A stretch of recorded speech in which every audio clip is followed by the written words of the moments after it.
scary, true backyard horror story.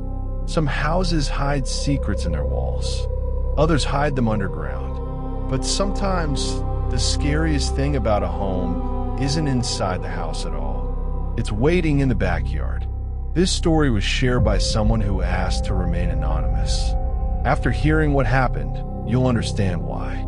In the summer of 2018, a man named Ethan Parker moved into a small suburban house in Ohio. It wasn't anything fancy, just a quiet neighborhood, old trees, and a large backyard. The backyard was actually the reason Ethan bought the place. It stretched nearly half an acre behind the house, surrounded by a tall wooden fence. Perfect for bonfires, barbecues, and relaxing after work. But the previous owner had left something strange behind. In the very back corner of the yard, there was an old metal shed. Rust covered the sides. The door hung slightly crooked, and it was locked.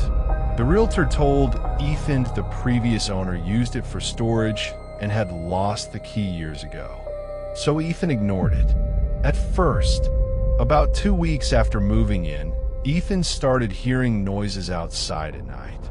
Not loud, just strange, soft scraping sounds, like metal rubbing against metal. At first he assumed it was animals, maybe raccoons or stray cats.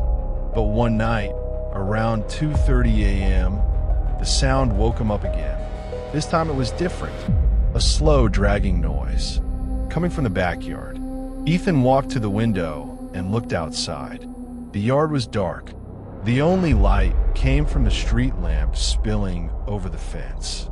And that's when he noticed something. The shed door was open, just slightly. The next morning, Ethan walked to the shed. Up close, it looked even older. The metal walls were dented. Rust flakes littered the ground. And the lock was broken. It looked like someone had forced it open. Ethan pushed the door. It creaked loudly as it swung open. Inside was mostly junk, old gardening tools, broken chairs, boxes filled with random trash. But in the corner, there was something odd. A large wooden hatch built into the floor, like a trapdoor. The hatch had a metal ring handle. Ethan pulled it. It wouldn't budge.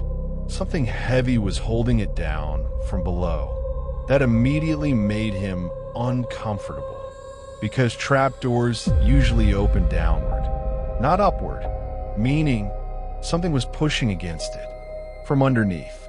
He stepped back and closed the shed, trying to convince himself it was probably just warped wood, or maybe old junk stacked underneath. Still, the thought bothered him all day. That night, the noises returned, but louder. The scraping sound again, then something else. A dull thump, like something hitting metal. Ethan grabbed a flashlight and went to the backyard. The air was quiet, too quiet. He slowly approached the shed. The door was open again, but he clearly remembered closing it earlier. His flashlight beam moved across the floor and stopped. The trapdoor was now slightly open, just an inch, and from the darkness below, he heard breathing. Slow, heavy. Ethan froze. The breathing stopped. Then a voice came from the darkness. A weak whisper. Hello. Ethan's heart nearly stopped.